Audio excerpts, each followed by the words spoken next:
Il y a des moments dans la vie où une lourdeur inexplicable s'installe. Vous vous réveillez épuisé, non pas par un manque de sommeil, mais par quelque chose de plus profond, de plus ancien. Vous faites des choix avec soin, vous cherchez à grandir, à guérir. Pourtant, les mêmes leçons reviennent, déguisées sous de nouveaux visages. C'est comme si vous remboursiez une dette dont vous ignorez l'origine. Chaque pas en avant semble encore porter le poids de quelque chose d'inachevé.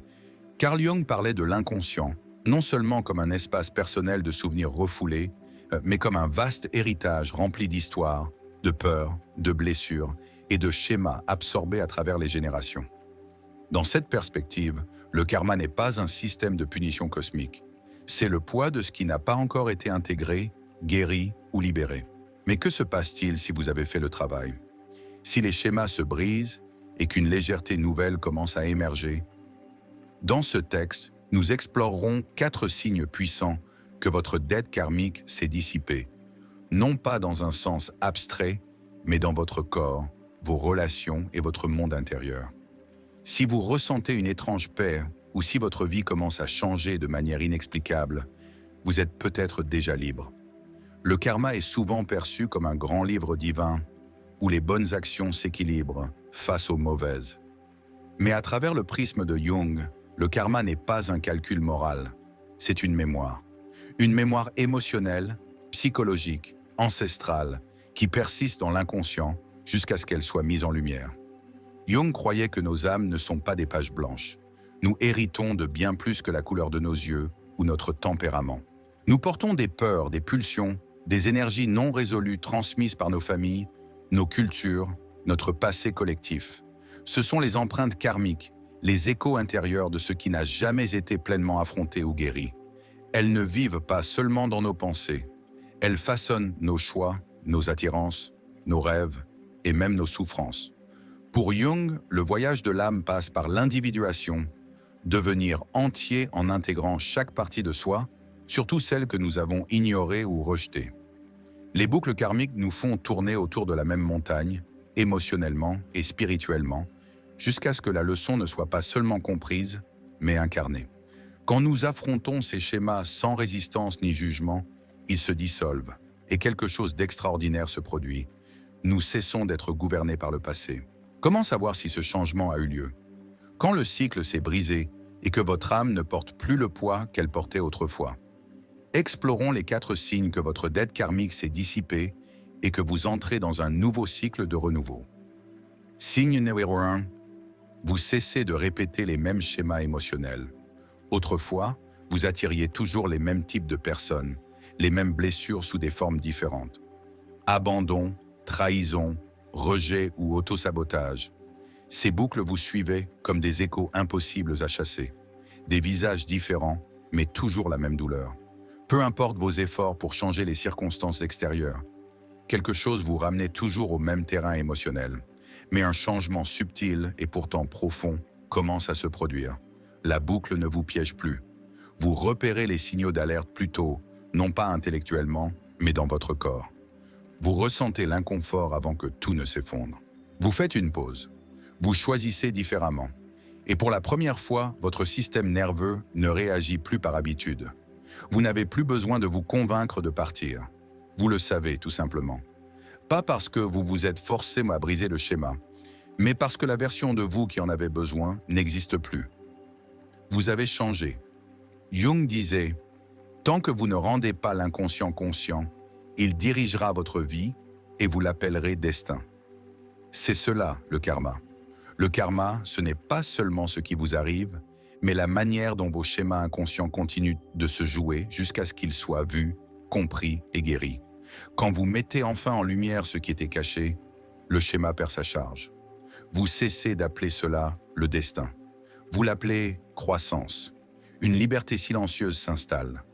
Vous pourriez ressentir des moments de chagrin, non pas pour la douleur elle-même, mais pour le temps que vous avez passé à la porter. Mais il y a aussi de la grâce. Vous pourriez vous surprendre à pardonner à des personnes que vous pensiez ne jamais pouvoir absoudre. Cela ne signifie pas que vous les excusez, mais que vous avez cessé de les laisser écrire votre histoire. Le passé cesse d'être ce qui vous guide et devient ce que vous avez traversé. C'est le premier signe que votre dette karmique s'efface. Vous ne raisonnez plus avec ce qui vous emprisonnait.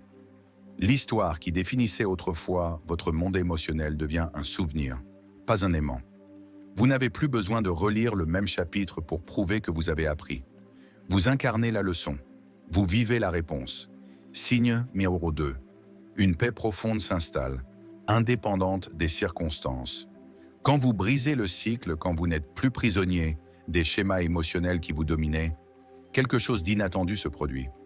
Pas de manière spectaculaire, mais doucement, comme un souffle retenu que vous relâchez enfin. Vous êtes assis dans le silence, peut-être avec une tasse de thé, observant les couleurs changeantes du ciel, et cela vous frappe. Vous n'êtes pas anxieux. Vous n'attendez pas le prochain tremblement émotionnel. Vous ne scrutez pas l'horizon pour anticiper ce qui pourrait mal tourner. Vous êtes simplement là, immobile, présent, en paix. Et ce n'est pas parce que la vie est soudainement devenue parfaite. Elle ne l'est pas, mais votre rapport à elle a changé. Jung croyait que l'âme ne recherche pas la perfection, mais la complétude. Et la complétude ne signifie pas que tout est en ordre, mais que rien n'est repoussé. Quand une dette karmique joue encore dans votre psyché, vous êtes en lutte constante avec vous-même, pris entre la culpabilité et la défense, la peur et l'attachement. L'inconscient trouble les eaux, vous maintenant en alerte, hyper vigilant, agité, Mais quand l'énergie karmique achève son cycle, quand la leçon est pleinement incarnée, l'âme commence à s'apaiser. C'est comme un lac après une longue tempête. Tout redevient clair. Cette paix n'est pas l'absence de tristesse ou de frustration. Vous ressentez encore, vous faites face à des défis, mais il n'y a plus de chaos intérieur pour les alimenter. Vous n'interprétez plus les moments difficiles comme une punition. Vous ne faites plus de la souffrance votre identité.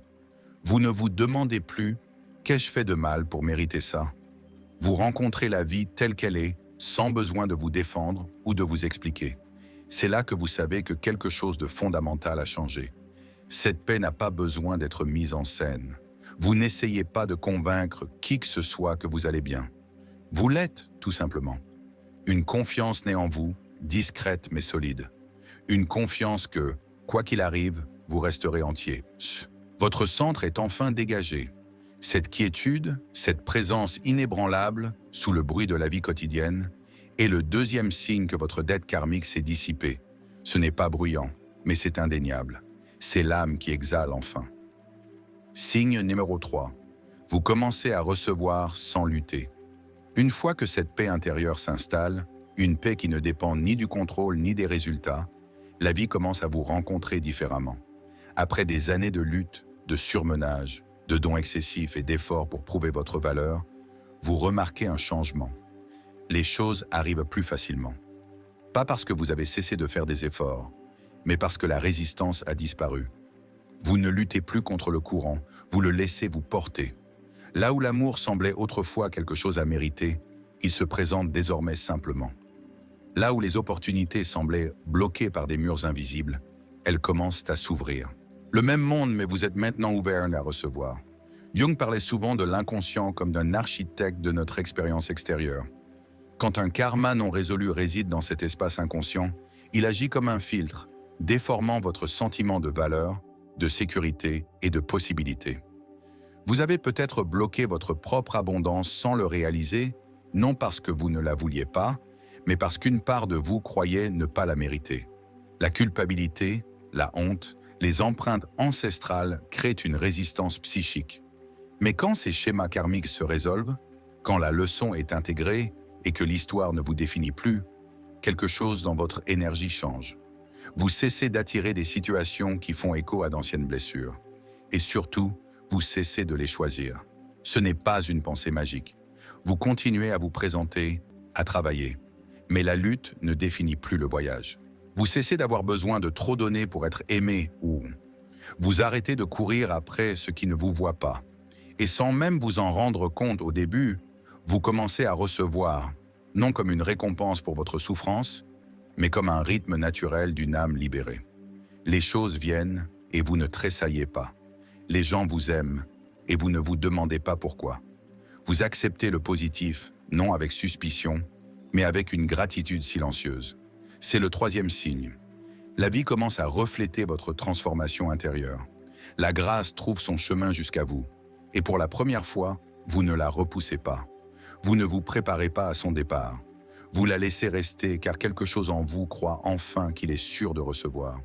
Pas parce que vous vous êtes battu pour cela, mais parce que vous êtes devenu la version de vous-même qui n'en a plus besoin. Signe de Grader 4. Vous êtes attiré par un sens, non par la survie.